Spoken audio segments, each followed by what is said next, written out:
Shama kabajamtoota dhaggeeffattoota maatiiwwan miidiyaa Kiilolee. Miidiyaan Kiilolee odeeffannoowwan wayitaawaa ta'an qabatee simbiraan ga'a hanga dhuma qophii keenyaatti nu waliin ta'a. Muummichi ministeeraa imala ashaaraa magariisaa har'as kottaa waliin seenaa haa hojjennu jedhuun sagantaa ashaaraa magariisaa boqonnaa lammaffaa guyyaa kaleessaa naannoo Affaaritti eegalchiisanii jiru. Boru har'a haa dhaabnu mata duree jedhuun biqiltuuwwan biliyoona 25 akka dhaabamuuf jalqabsiisanii jiru. Dhaabbiin ashaaraa magariisaa bara kanaa wayita xumuramee Itoophiyaan biqiltuu biliyoona 31 ni uwwifamti. Waan jalqabne ni xumurra jechuunis dhaamsa isaanii dabarsanii jiru.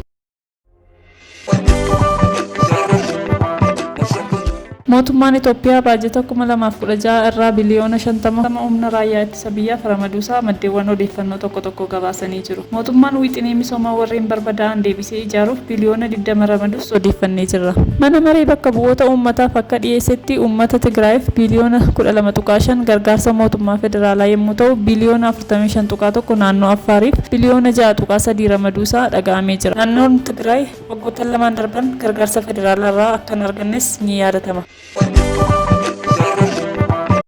Odeeffannoo biroon gareewwan mormitoota Sudaan ta'an Kaartuum keessatti waraana gaggeeffamaa jiru osoo addaan hin citiin cimee itti fufuu isaa maddeen odeeffannoo biyya alaa ta'an gabaasanii jiru. Guyyootaan darban keessa waraanni Kaartuumitti gaggeeffamaa ture warshaa meeshaa waraanaa guddichaa Yaarmuk jedhamu to'achuuf akka ta'es gabaafamee jira. Waraanni humna darbatamaa ta'ee guyyaa roobii warshaa meeshaa waraanaa sana to'achuu isaa ibsee kan ture yommuu ta'u Sudaan Tiriibuun garuu raayyaa waraana deebi'ee warshaa sana to'achuu isaa ijaan warri argan dhugaa ba'uu eeraniiru. Raayyaan waraana Kaartuum malee ala irraa waraana dabalataa galaa fi akka jirus dhaga'ameera. Egaan kabajamtoota dhaggeeffattoota keenya odeeffannoo keenya har'aa asuma irratti golomnaa turtii gaarii qabaadhaa. Galatoomaa.